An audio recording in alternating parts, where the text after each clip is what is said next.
Imagine a place where every mistake is stored. A place where all of life's flaws can be safely tucked away. No, I'm not talking about live stream fails or your incognito browser history. I'm talking about The Void, episode 36 from season 3 of the Amazing World of Gumball. It's an episode that stands apart from the unusual chaos of the show and delves into one of the most fascinating and disturbing concepts ever explored in children's animation. Let's dive deep into Elmore's darkest secret and uncover the layers hidden within The Void. I can see why the world thought it was a mistake. She runs on sunflower oil and good vibes, and we've got plenty of both, right? Okay, let's go! Well, that's weird. I haven't even turned the key yet. The episode starts by enforcing that something is a little weird in Elmore. Not in a paradoxically normal way. Okay, Molly, we just have to get back through that big hole and we're home. You mean that hole over there, the one that's shrinking and almost closed? Yes, exactly. But in a way where they probably should figure out what's going on. In a callback to a season 2 episode, The Flower, Gumball is cheering on his soon-to-be girlfriend Penny and the rest of the cheerleaders in an effort that completely overlooks the fact that they're failing. I want a TV in my room. Your bed's really sturdy. However, in this episode, when the cheerleaders form a pyramid, they collapse, injure themselves, and explode. If the world decided that she was a mistake, then who are we to say? Darwin, it wasn't very nice of you to push your brother in such a way. People are allowed.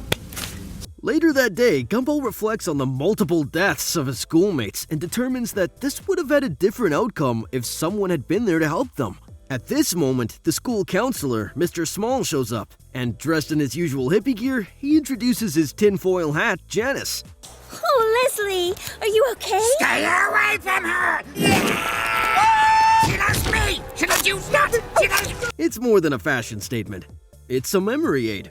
Mr. Small claims the hat has helped him remember something everyone else has forgotten. Let me try something.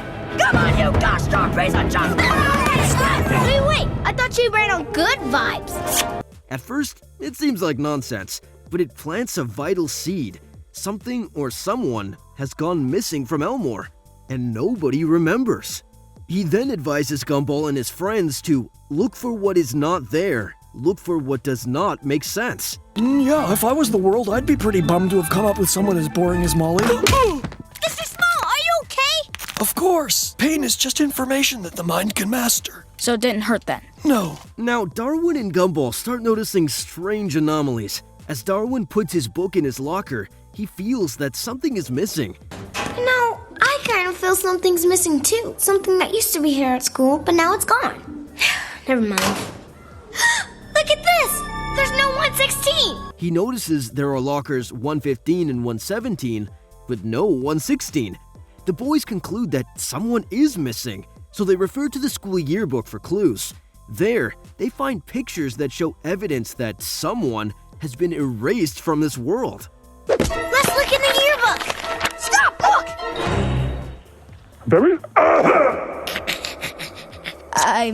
Stop! Look! It's like someone was erased. The clues are small, but add up to something disturbing. Now, let's take a step back and understand how The Void works. The Void in the Amazing World of Gumball can be seen as a representation of society's collective consciousness, specifically how we choose to forget or cancel things that are considered mistakes or no longer acceptable. It's like a cartoonish interpretation of how culture edits its own history. All to gather around my desk and witness the true beauty of nature as the butterfly emerges from its chrysalis. And I'm off the clock and don't have to pretend to care about your education. In many ways, The Void seems alive. It's always shifting, updating itself, and erasing elements from reality without people even realizing it. Maybe if you gave us some more details about her, we could all try and remember together. More details? More details! What kind of friends are you? You can't truly understand what's inside The Void unless you are somehow immune to its memory-erasing effects. A helpful real-life analogy might be to imagine a color. Let's say blue. Nice one. Right, let's face the sun full on so we can really get into it. Oh, yeah, of course. It's gotta be in direct sunlight. I was just kidding. Suppose society collectively decided that this color was a mistake and should be erased from existence.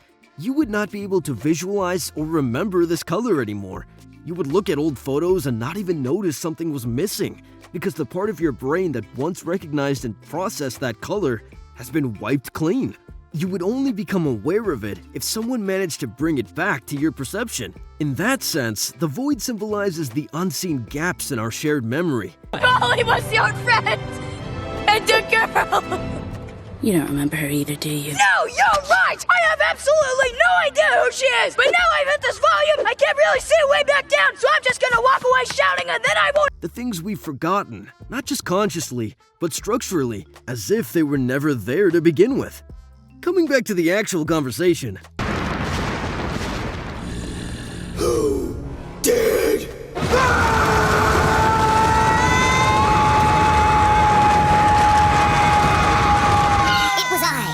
Detention. Dude, why?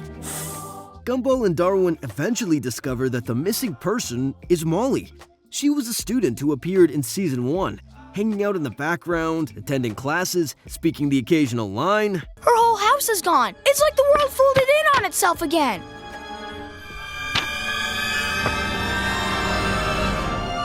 What is this? What's going on here? What? She was not remarkable, but she existed. Then, suddenly, she was gone. No explanation, no goodbye. This brings forth a haunting idea.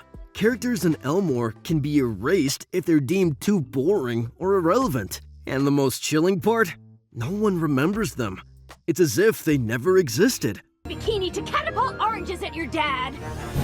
What the— Gumball? When I told you to clean your room, I didn't mean put everything in the washing machine! In Season 2, Molly does not have any speaking roles, and it's almost as if she were wiped off the face of the earth. And there really hasn't been an explanation as to why she disappeared. A large part of this episode revolves around Gumball and Darwin, but also Mr. Small. The boys rush into his office and he gives them a couple of tinfoil hats to investigate Molly's disappearance further, starting with the missing locker. Mr. Small advises Gumball to look closely. It does seem like the Void does not consider people thinking of the Void even indirectly, because if so, the moment that they mentioned that Molly was missing, their memory should have been erased. Swing low, sweet chariot. But that's not the case. Gumball discovers a photograph of Molly with him and Darwin standing in front of her treehouse, tucked away in a gap where locker number 116 used to be. According to that photo, Molly has been their close friend. But to be honest, that's not true. I would love to see some of their favorite moments because in Season 1, there isn't much of anything to be able to suggest that Molly was indeed friends with Gumball and Darwin. It is possible that she's a friend of a friend or something similar. However, in this episode, they genuinely care about her and want to find her as soon as possible. Swing low, I'm sorry, there are none left. What? What do you mean? I need a fish now! Darwin is not the first fish. The ones before him, well, they stopped moving, which means that they... So with that, Gumball and Darwin set off to visit Molly's treehouse. While walking, Mr. Small discusses how Elmore is not a normal place and how it sometimes makes mistakes. The boys discover that Molly's treehouse too is missing, as well as a gap where the world folded in on itself. What do you seek? Please choose from the many wondrous items in my store. They pry the gap open and they all get sucked into the void. Inside, they behold every mistake the world has made, such as Jort's, Laserdisc, and the mullet. Gumball and Darwin set off to find Molly, while Mr. Small searches for Janice. Inside her treehouse, they find Molly frozen in time. Swing low, I'm sorry, there are none left. What? What do you mean? I need a fish now!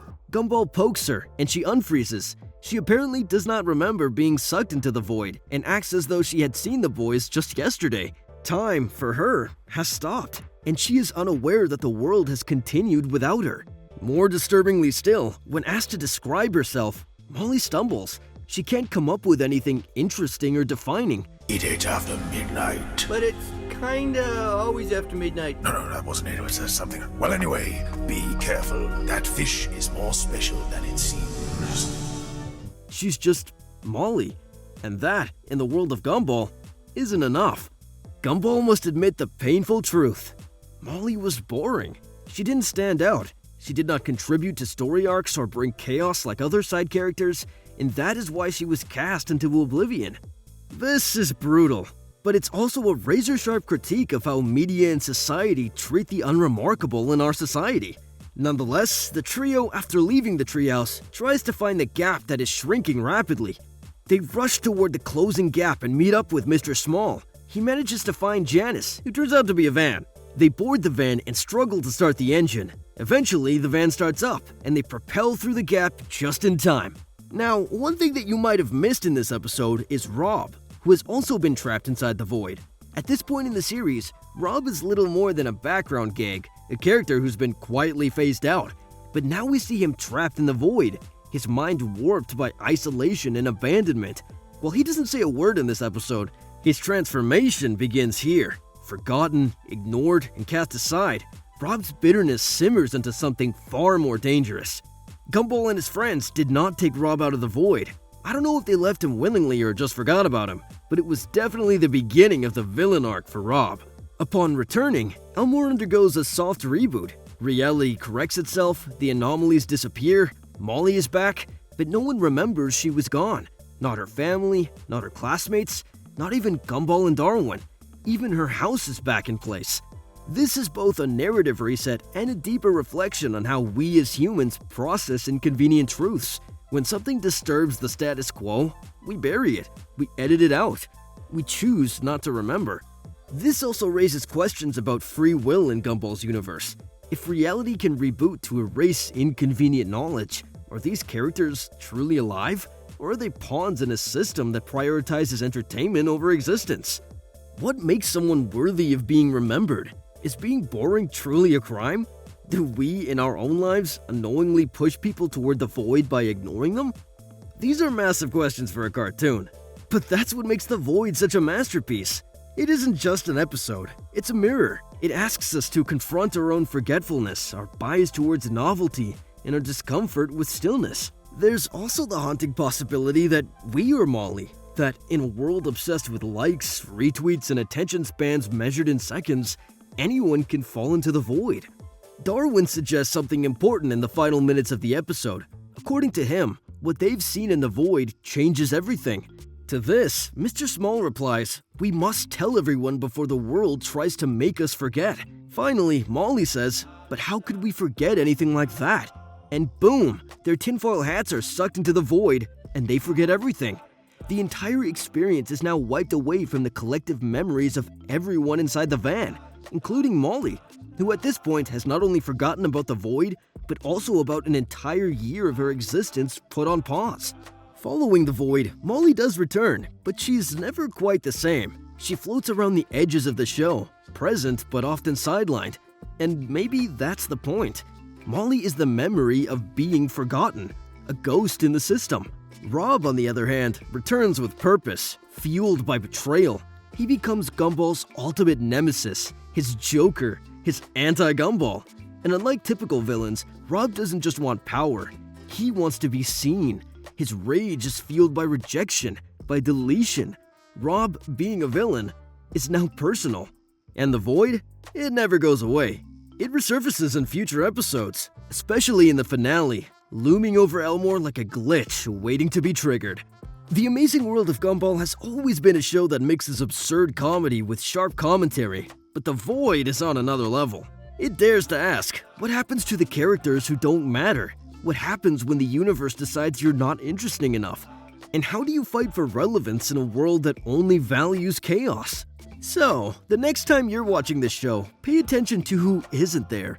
Remember Molly, remember Rob, and remember The Void. Because in this universe, and maybe in ours, the line between being remembered and being deleted is thinner than we'd like to admit. And in a world addicted to spectacle, perhaps the scariest fate of all is to be forgotten. Do you think the writer was giving us a reality check while writing this episode? Let us know in the comments below. And if you've reached this far, like the video, subscribe to our channel, and click the bell icon so you never miss on any of our future updates. See you in the next one. Until then, take care.